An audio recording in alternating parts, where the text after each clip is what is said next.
Captain's log, stardate 88403.7. We've completed the survey of the first system assigned to us in this sector. There wasn't much of interest beyond natural resources, but it feels great to finally do some exploration out here. At least, deliberate exploration, that is. We've got a day or so until we reach our next survey target. In the Durandal's lounge, some of the senior staff are engaged in a game of poker. Empty snack bowls and drink bottles litter the area. I think my flush takes it. Those still in the round groan as a lurker collects his winnings. I thought I had you. Clearly you were wrong. I know confidence is your job, sir, but I feel compelled to warn you against getting overconfident here. Fueled by the spirits of my homeland, how can I not feel confident? Besides, risk is our business. I'd have never associated whiskey with Michigan, to be honest. Are you kidding? They make some of the best whiskey on Earth. Some of the distilleries in Detroit have been in operation for over 400 years. All right, let me try. Maybe it'll help me win. A lurker pours a taste for Elliot while Devesh deals the next hand. He sniffs and tries it. Fine, that's pretty good. I'll take some more. If you're done flirting, I'd appreciate your antes. Oh, fine. The round proceeds, and everyone but Elliot and a lurker fold quickly. Didn't Licia just warn you about being overconfident? She did. That would require my confidence to exceed my grasp. I raise 100. You forget, though, sir. I'm an expert at reading people. I don't think he's bluffing, Elliot. Even if he's not, neither am I. I call. They reveal their cards. A lurker has 2 pairs, while Elliot has a full house. The others gasp. He really was bluffing. Well, it helps on the bridge sometimes. But not this time. I'll take these. As Elliot is collecting the chips, the comm system opens. Bridge to Captain. What is it? We're picking up what I believe is a distress signal of some kind. It's faint, but coming from several light years away in deep space. Outside a system? Curious. Set an intercept. I'll be up there shortly. Aye, sir. She couldn't have called 5 seconds earlier. Such is life, sir. I guess that's a night for this. Let's get to the bridge. A lurker, Elliot, Strinala, and Licia head for the bridge. The Durandal approaches the signal soon after. On screen. The view screen reveals a small vessel of some kind, no larger than a shuttle. Its design doesn't look familiar to anyone present. Scans? Scanning now, sir. It's an alien design with no match in our records. I'm not detecting any life signs aboard or even life support systems. I believe it's a fully autonomous vessel. Most of its systems are active, though its warp drive appears to be damaged. I'm not detecting any kind of weaponry aboard. Is it a probe of some kind? That seems a likely hypothesis, Captain. Certainly far more advanced than any probes we use, though. I can't be sure without a more detailed analysis, but I think it's at least 1,000 years old. And still functional? Impressive. I'd hazard a guess the distress signal is regarding its warp drive. It must have been drifting through interstellar space for a long time. Probably decades at least. Sir, the signal has stopped. The probe, it's scanning us. Should we raise defenses? Not yet. We scanned it. It only seems fair to return the courtesy. It's done scanning us, sir. I think it's hailing us now. Fascinating. Fascinating indeed.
Everyone stares at the view screen in fascination for a moment. before Alerka speaks up again. Well, let's open a channel then. Aye, sir. It's not a normal comm stream. I think it's actually a request for our language libraries. Is it trying to learn about us? If we transmit the files, it would probably be able to communicate with us in something other than machine code. Make it so. Transmit only our common language files. Let's not give away more than we have to right now. Yes, sir. I'm having some trouble interfacing with the probe. Elliot, can you help me? Sure, let me see. The two of them spend several minutes adapting the comm stream to interface with the probe, eventually succeeding. They upload the files, which takes little time to complete. It seems to have worked, sir. The probe is hailing us again, this time on a normal channel. Excellent. Let's say hello. The channel opens, and the bridge crew is greeted with a humanoid figure against an abstract background. I thought you said there were no life signs. It's a holographic projection, Captain. I am Captain Alerka of the Federation starship Durandal. Do you understand me? The entity on the view screen smiles and nods. I do. Thank you for sharing your language files with me. You may address me as Linmi. And yes, this is just a projection. I found it easier to interact with other species this way. It's nice to meet you, Linmi. We detected your signal, which seemed to be a distress call. I can see your warp drive is damaged. Do you need assistance? Oh yes, please. You're the first life forms I've interacted with in centuries. If you can get my warp drive repaired, I can finally return home. Centuries? How old are you? Let me think. I was first activated approximately 3,000 years ago. My creators dispatched me and others across the galaxy to explore on their behalf, as they lacked the numbers for the kind of exploration they wanted to do. I see. We're also explorers. What are your creators called? They're known as the Erudarians. At least, they were when I last saw them. I have no idea if they've decided on a new name since then. Strinala, anything in our libraries? Strinala checks the library files. Negative, sir. If that's what they're known as, then we've never encountered them. To be fair, their homeworld is over 1,000 light years away. I was launched from a colony world a few light years from here. After centuries of drifting, I'm finally almost there, though my warp drive being repaired will shave decades more off of my trip. We'd be happy to bring you aboard and work on your systems while we make the journey to your home. I can imagine you're excited at the prospect of seeing it again. Very much so. I thank you for your assistance. If you don't mind, I'd love to ask you about yourselves. None of the species on your vessel are familiar to me. Of course, we'd be happy to exchange information. The entrance to our shuttle bay is in the rear of our ship. Licia, head down there and clear a spot for it. Aye, sir. I'll head around there. Thank you again. The alien probe closes the comlink. Elliot, Strinala, let's head for the shuttle bay. Wakala, you have the bridge. They begin to head for the turbo lift. A sentient machine, and a friendly one at that. Incredible. I suspected you'd be excited. I'm certainly intrigued. I think we're going to need some coffee. It's probably going to be a late night. Vulcan mocha for me, please. Ooh, me too. Linmi has landed by the time the three of them arrive in the shuttle bay. Alerka gets coffees for everyone, while Elliot, Licia, and Strinala work to set up a holographic interface for the probe to use. Strinala gives an excited grin as the hologram appears, looking like the entity they saw earlier on the view screen. The hologram studies itself as it speaks. Incredible. My people have nothing that allows for tactile interaction. I wish I had this on my journeys. I could have learned even more. Maybe we can work out an exchange with your people when we meet them. Speaking of... Alerka holds out his hand in greeting. It's a gesture of greeting among my people. We shake hands. The hologram slowly reaches out and shakes Alerka's hand, then looks at its own, clearly fascinated by the sensation. Do you mind if Elliot begins working on your systems while we talk? Not at all. Here, let me open this for you. Several panels in the hull of the probe swing open, and Elliot begins to examine the interior components. This is easily the most miniaturized warp core I've ever seen. Can it be fixed? The systems are pretty alien, but it doesn't look like it'll be impossible. I'll just need some time. Licia, hand me my coffee. Here, want me to rub your back while I'm at it? Maybe later. While the two of them work on Linmi, Alerka and Strinala turn back to the hologram. This vessel is quite impressive. I thought you said you were explorers, though. Why do you have so many weapons?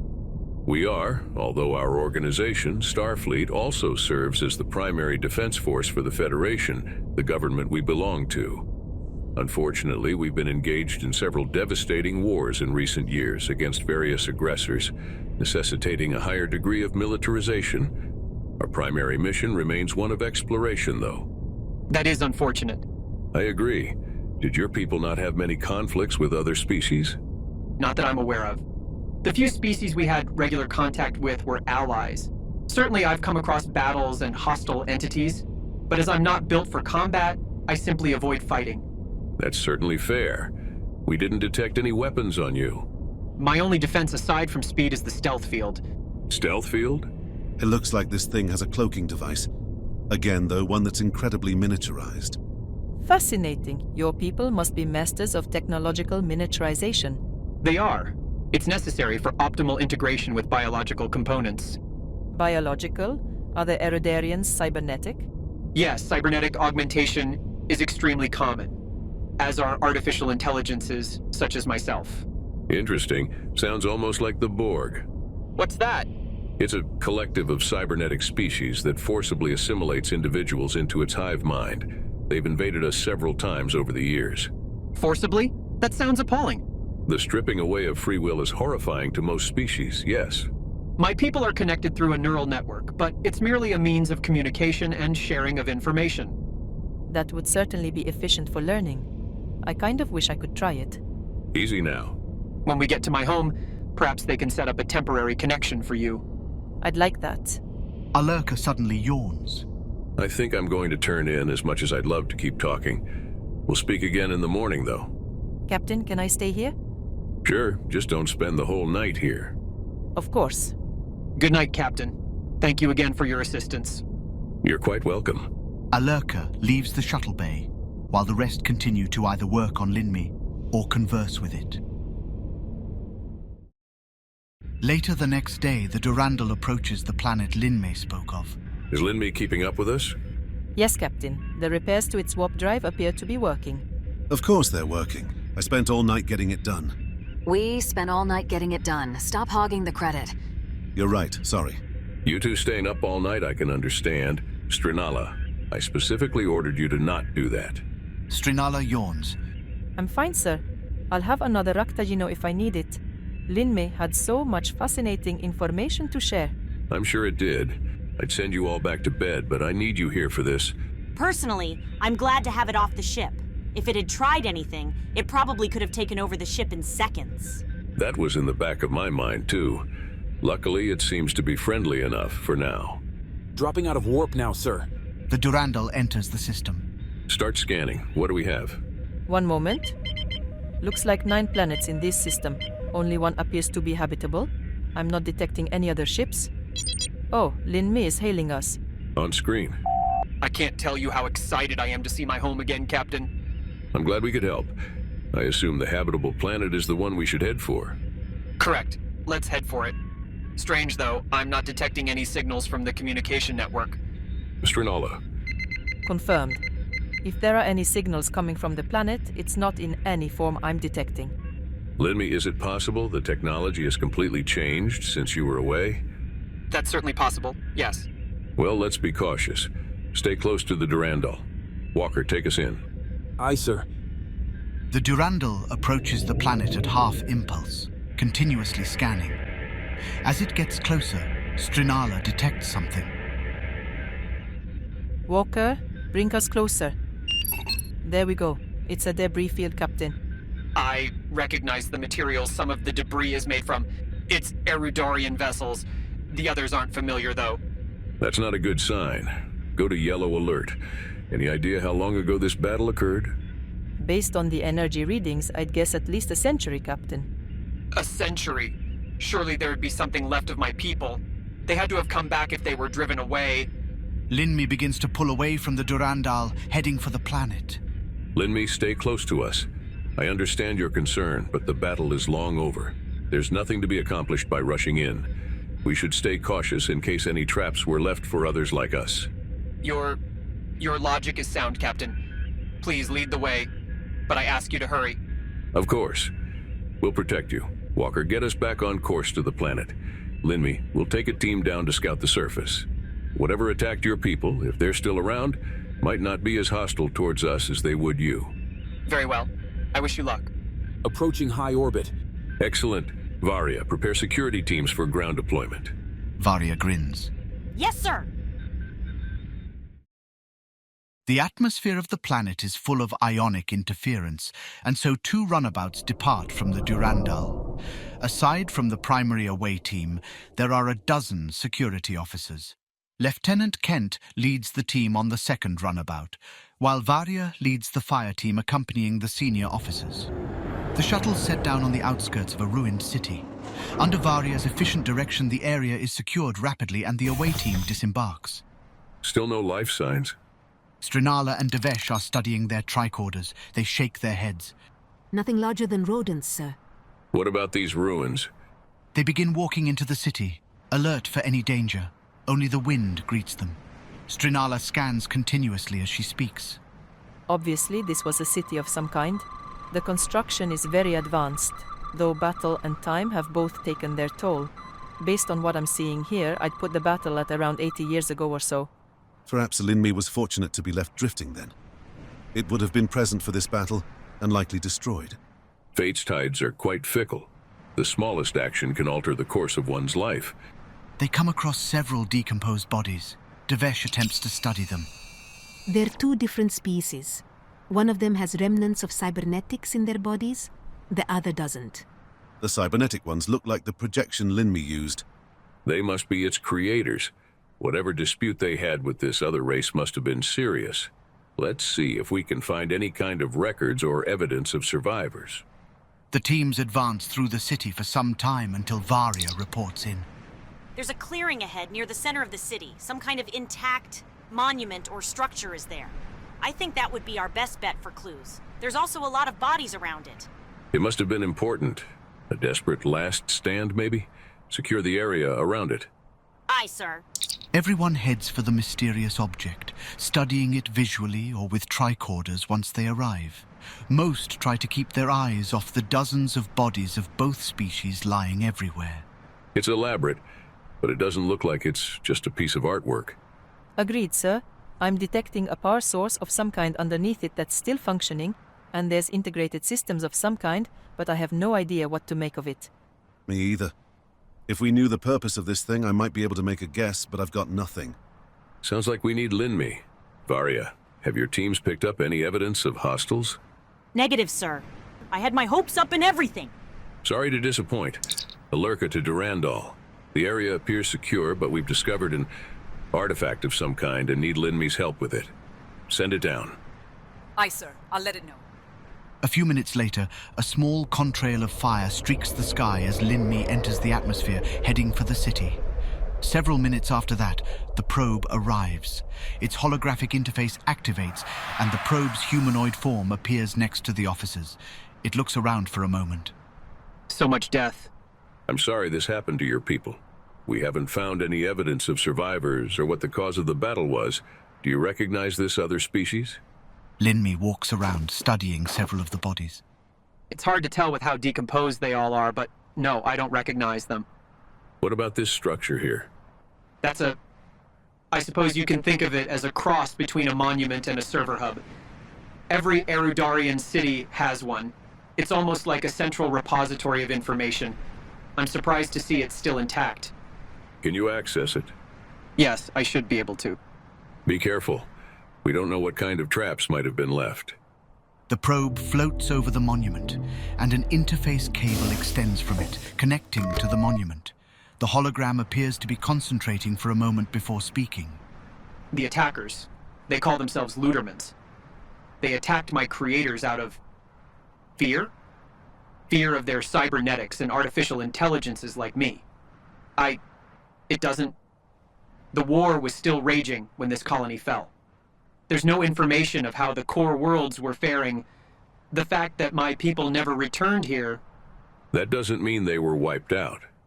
The war may still be going, or they've been focused on rebuilding all this time and simply haven't gotten around to coming back here. You're right, Captain. Thank you for the reassurance. You're welcome. Is there anything else of use you can learn? No, I think that's it. But I'll download all the information just in case. Good idea. We should head back to the The monument suddenly shakes and glows before a wave of energy erupts from it, staggering everyone. What was that? It just sent out a powerful subspace signal. Something of that magnitude is on par with our long-range relays. A subspace signal? These monuments aren't designed to do that. Well, we just announced our presence to everyone within 100 light years. Let's get back to the ship in case someone was listening.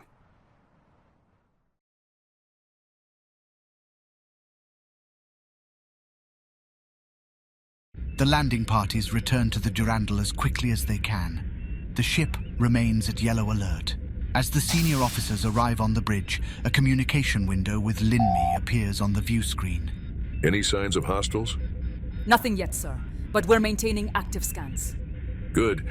Let's figure out our next course of action. Linmi, I'm sure you want to keep looking for signs of your people. I do, Captain. I refuse to believe I'm the last of my species. I certainly hope that's not the case. Maybe we could find some clues in the data you downloaded from the monument. If we can look at the data as well, it might go faster. I can start working on an interface. Strinala trails off as her console beeps. Sir, I'm detecting 3 ships approaching from behind the moons.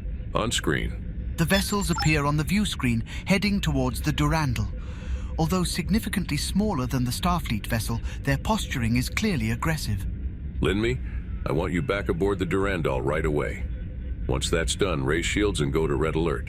Understood, Captain. I'll return to the shuttle bay. Strinala, scan them. Scanning now. Stand by. Their power levels are low but increasing steadily. They were likely hidden among the debris fields around the moons. That signal must have activated them. Life signs? Several dozen on each. The composition of the ships matches some of the debris around us. Sleeper ships left by the Ludermans as a trap in case any Eridarians returned, I'd guess. Linmi, are you back aboard? Landing now, Captain. Good, red alert. We'll be in weapons range momentarily. Sir, the lead vessel is hailing us. Maybe we can settle this peacefully. On screen. There's a moment's delay as the 2 ships interface, establishing a communication protocol and translation matrix. Once it's complete, a living Luderman appears on the screen. I am Captain Alerka of the... You are in possession of an illegal thinking machine. You will hand it over to be destroyed immediately, or we will destroy it along with your ship. Before I do that, I'd like to know why the probe is illegal. It is an affront to proper life. That machine and its creators must be purged for the safety of the entire galaxy. Linmi has displayed no overtly hostile action towards us or anyone for that matter. Why are you so determined to destroy any kind of sentient machinery? Our people were ravaged by a cybernetic race long ago, and we saw the evils of letting machines be anything more than tools to serve living creatures. When we encountered the Erudarians, we knew they needed to be purged before they cause untold destruction and misery. So you instead cause untold destruction and misery yourself. How wonderfully hypocritical. The colony below was destroyed by you a century ago, but I see you were left behind in case any came back. A century? If there are still machines like that probe around, then my people's work is not yet done. I don't recognize your ship or species, though. Who are you? We're part of the Federation, a government consisting of dozens of species working together for mutual benefit. That includes sentient androids and artificial intelligences. You allow thinking machines in your culture? We do. As long as they live peacefully, we don't discriminate on the basis of birth or species. We've recently allied with several other major powers as well, and have influence across the galaxy. I think you'll find your attitude of hatred is out of place these days. It matters not. Our cause is just, and we will pursue it no matter the cost. We all gave up our lives to watch over this colony. I thank you for vindicating our sacrifice. Your time isn't the only thing you're about to sacrifice. This is a fully armed and fully powered warship, and we're prepared to defend Linmi against hostile action. But I'm happy to keep talking with you and figuring out a peaceful solution to this. I cannot deny your ship appears powerful, but I think ours are just as unfamiliar to you. What we do for the good of the galaxy, even if the galaxy can't understand that. The comm line suddenly closes. Friendly fellow. Sir, they're powering weapons. Do the same. Battle stations. Wakala, tactical assessment. I think that entire conversation was just meant to buy them time, to restore more power to their systems. We probably should have disabled them while their shields were still down. I had to at least hope for a chance to talk it out. I know. Likely being inactive for so long has led to some wearing out of components. Aside from that, though, what I'm seeing shows we'll probably be in for a tough fight. I don't recognize the style of weaponry they're using, but their power levels seem to be fully restored at this point. I'm sure we've faced worse before. At least it'll be interesting. The Durandal powers forward, taking the initiative before the alien ships can finish their preparations. It fires a salvo of its anti-proton arrays, focusing on one of the side ships as its shields appeared to be weaker. The shots strip away the ship's shields and heavily damage its power systems, leaving the ship drifting. The other two ships immediately begin firing. The lead ship's shots have a similar effect to the Durandal's shields, which seem unusually ineffective.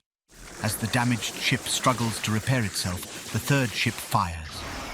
With the Durandal's shields weakened, the shots strike the hull, inflicting modest damage along the saucer section. Ow! What are they firing at us? It appears to be some kind of exotic energy stream, coupled with a dampening effect. Our shields are being both overwhelmed and drained at the same time. Try rotating the frequencies. In the meantime, Walker, evasive pattern Alpha. Wikala, return fire on the lead ship. Elliot, get your teams working on the damage. Each of the officers efficiently focuses on their tasks. The Durandal fires again, landing several hits against the lead ship. A large chunk of the outer hull is blasted away in its midsection, but it appears to still be functional. Damage control teams report they've got the worst of it under control. Excellent. Walker, hard to port. The lead alien ship fires, but the sudden maneuver by the Durandal results in a miss. The disabled ship continues to struggle and fail to get its power systems operational again. Waiting a moment, the final ship fires again once the Durandal's turn begins to level out and scores another hit. Bring us about and prepare a torpedo spread. I think it's time to stop playing around. Aye, sir. Arming torpedoes. Fire! The Durandal launches a spread of torpedoes aimed for all three ships.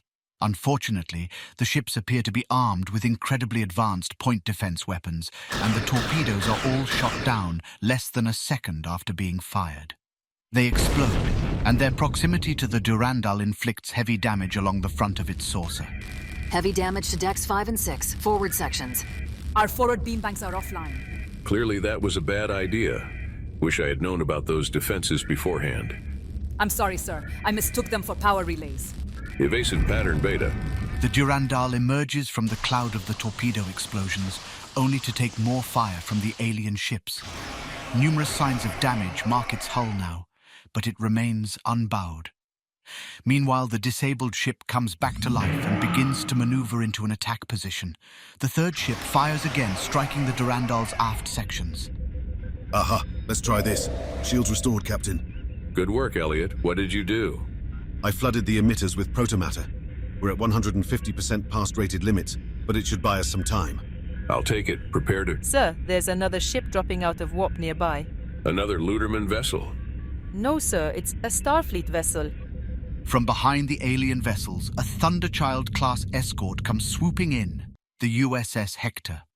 Its phaser cannons roar to life as it fires on the undamaged alien ship, ripping through its shields and heavily damaging its weapon arrays. The alien vessels immediately begin to turn to face the new threat. I'll give this to Captain 11. He sure has a good sense of timing. Elliot, is the deflector array still operational? Aye, sir. No damage there. Good. Prepare a refracting salvo. Charging deflector. Fire. An instant before the Durandal fires all of its remaining weapons, the deflector array bathes each of the alien ships in an energy that permeates their hulls. The beams strike with full force, then reflect and refract between each other, so that each ship is struck a dozen times simultaneously. All three ships explode under the barrage, ending the threat. The officers on the bridge breathe a sigh of relief. Stand down from red alert and get started on repairs. Strinala, open a hail to the Hector.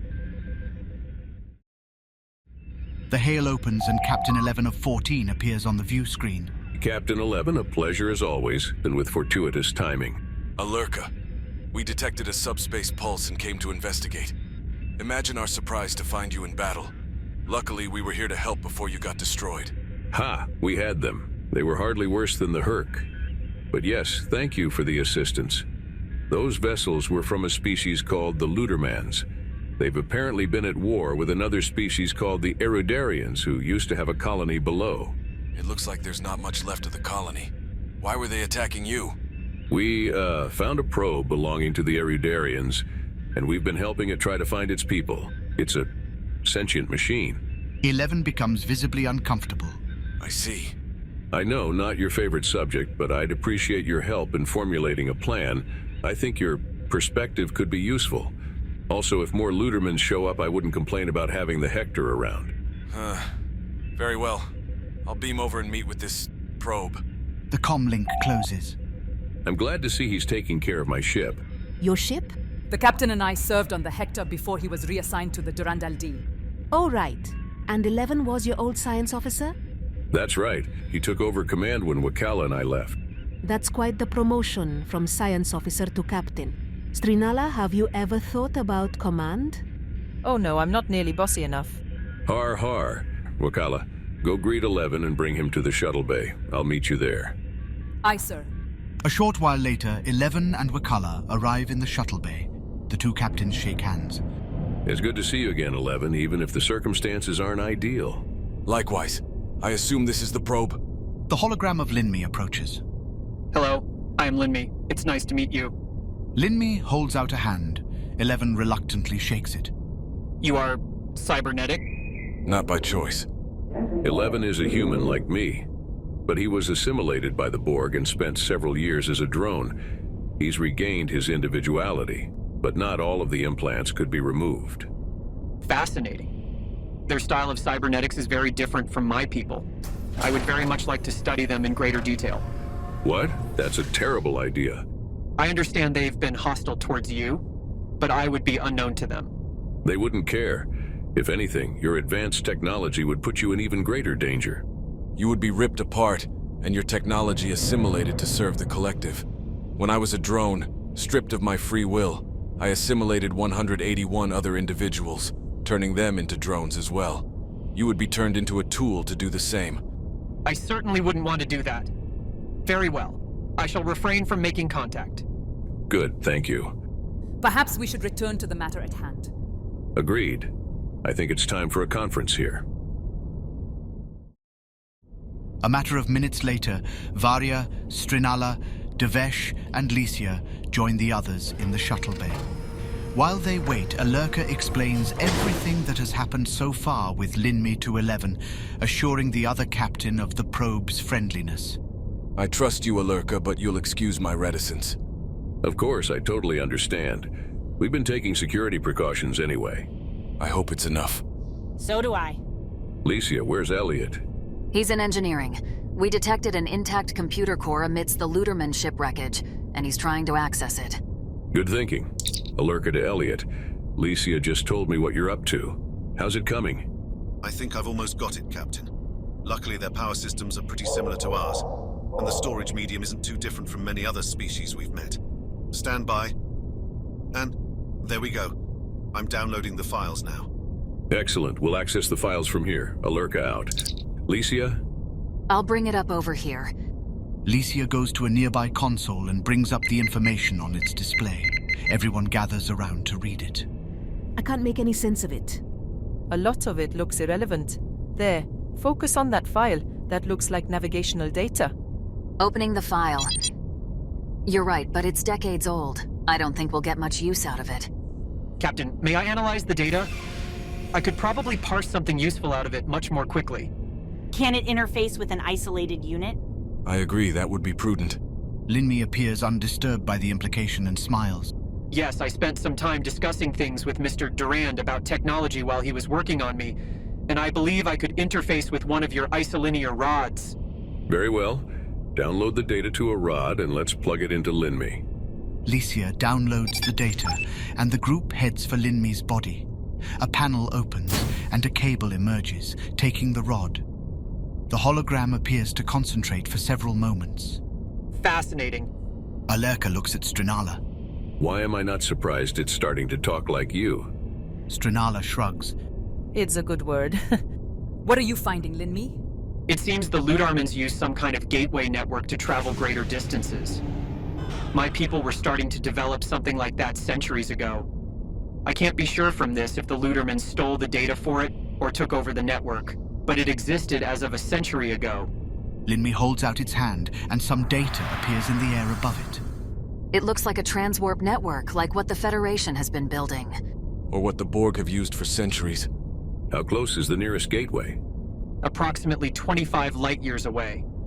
At your vessel's speeds, we could reach it in a few days, I believe. All right, we'll set a course. Since you said your people's homeworld is over 1,000 light-years away, this is probably your best way to get home. It would take us months to reach it by warp, and we don't have enough Benamite to maintain slipstream long enough for getting there and back either. I see. Could you go with me through the gate? I'm certainly curious to see what's on the other side, as that part of the galaxy is still unexplored for us. But we have a duty to protect this sector. I don't doubt we'll encounter more Ludarmans in the near future. We can't risk further aggression from them, especially while both the Durandal and Hector are elsewhere in the galaxy. I hate to say it, but I think the best course of action is to destroy the gateway after you go through. It'll be a one-way trip. That makes sense. Very well, Captain. I can't ask you to risk yourselves further on my behalf, especially if there's nothing left of my people. But all the same, I thank you for all you've done, and for giving me the chance to see my home again, regardless of what condition it's in. It's the least we can do for someone in need.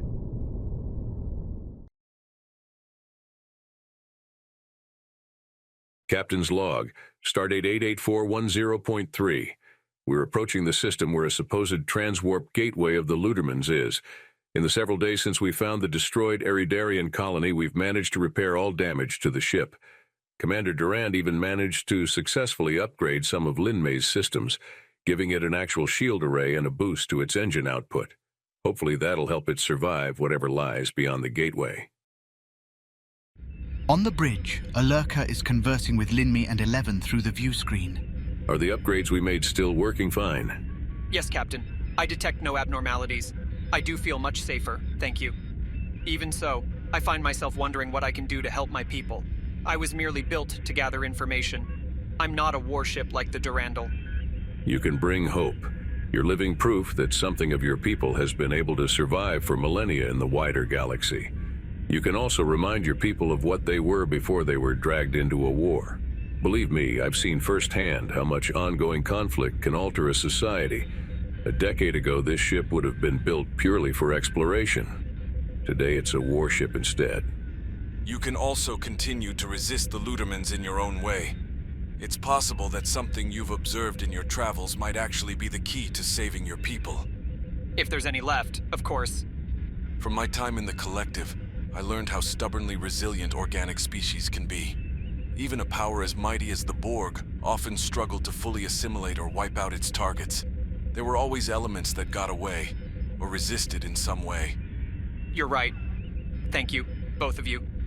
I know there's something of my people left out there, and I'll find them, even if it takes centuries more. That's the spirit. Sir, if I may inquire about something. Wikala makes a gesture indicating a desire for privacy.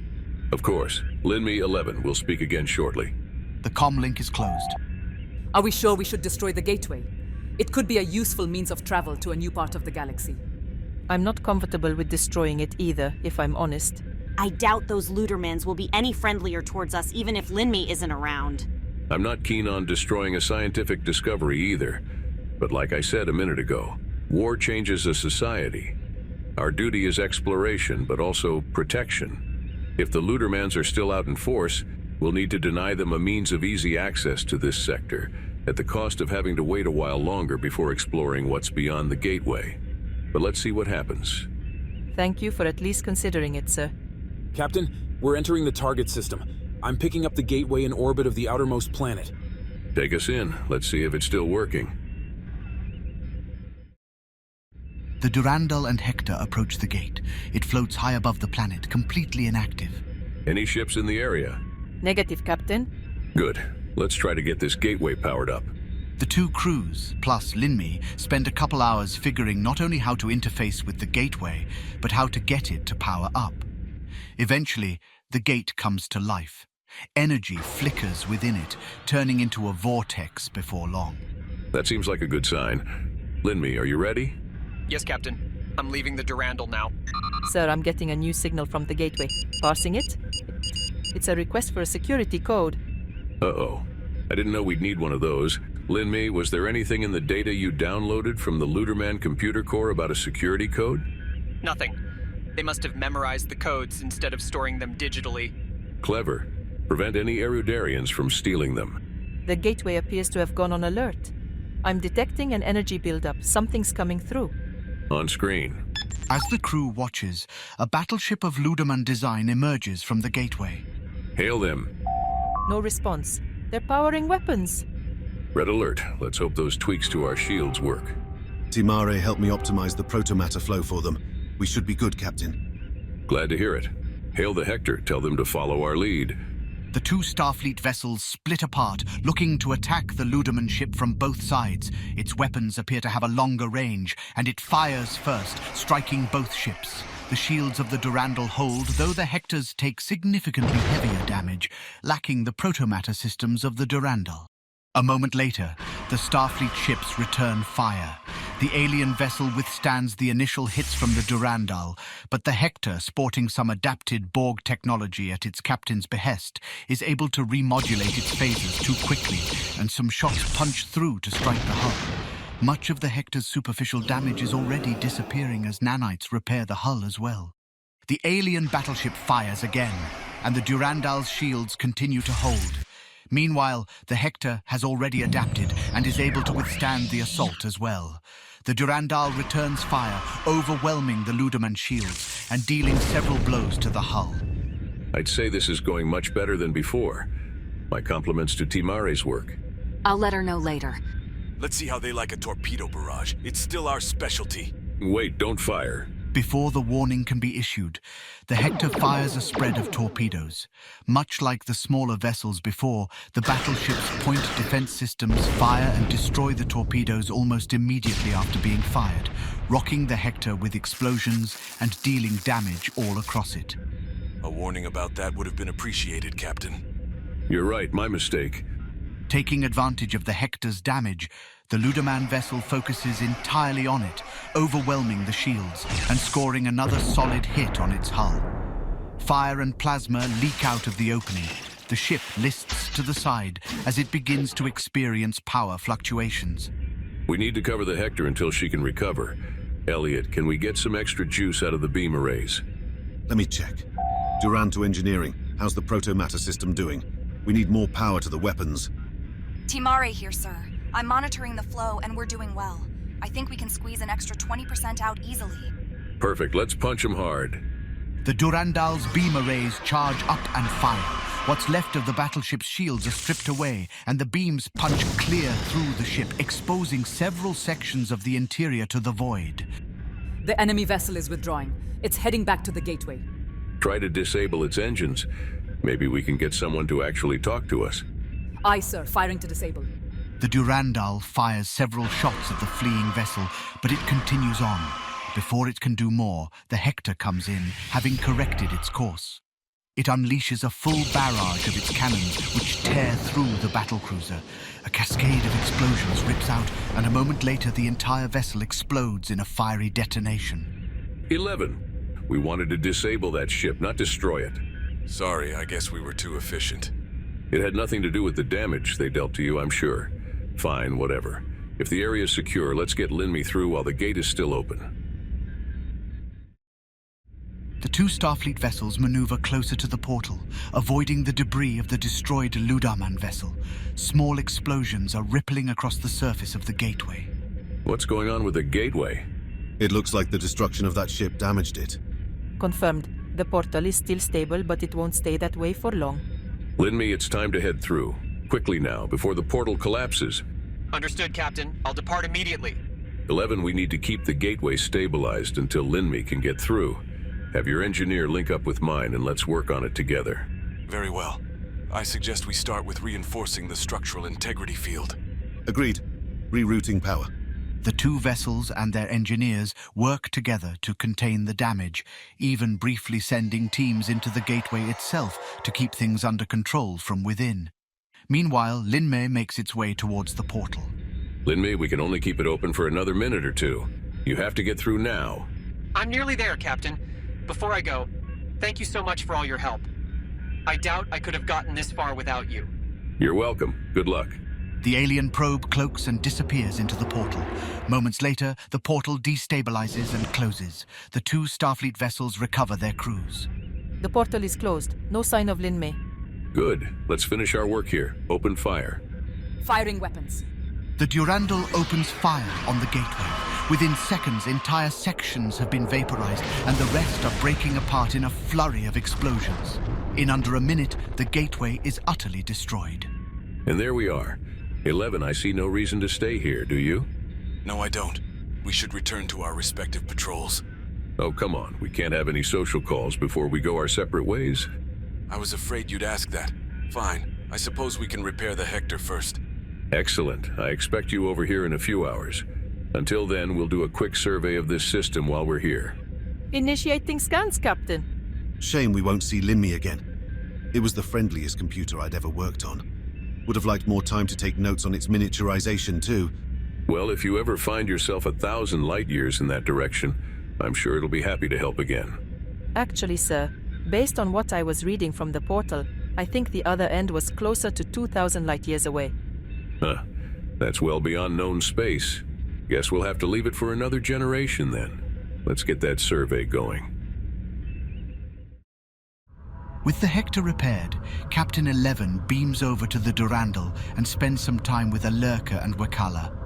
Eventually, they meet in the lounge with Elliot and Walker for a fresh game of poker. Nearly an hour passes, seemingly in the blink of an eye. 11 has just won another hand. At this rate, I'm going to need to transfer to the Hector to pay back Captain 11. I'd swear he's cheating with that cybernetic eye of his. Hardly. You're all just terrible at this game. I recall beating you quite a few times when we were all on the Hector. Perhaps you've gotten rusty since then. Start the next deal. Alurka begins to shuffle and deal the next hand. We probably won't see Linmei again, but what about the Ludermans? Even without a local gateway, they might still show up the old-fashioned way. I hope not, but I think we'll be all right if they do. Hopefully we can even get them to be more open-minded about artificial intelligences.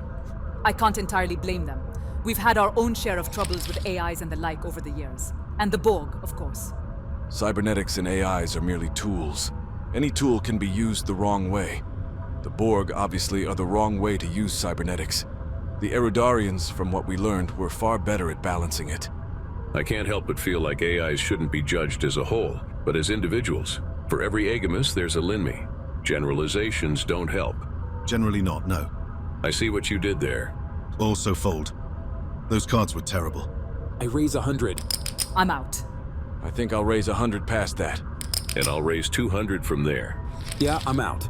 How about you, 11? Feeling like pushing your luck? It's not luck, it's skill and logic. I think you're bluffing. I raise another 200.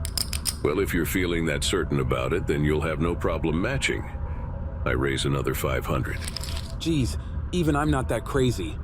The two captains stare each other down for a moment. Eventually, 11 relents. Fine, take it. I certainly will. What did you even have? The captains reveal their cards. What? Neither of you had anything. You were both bluffing. Someone's got to blink, though.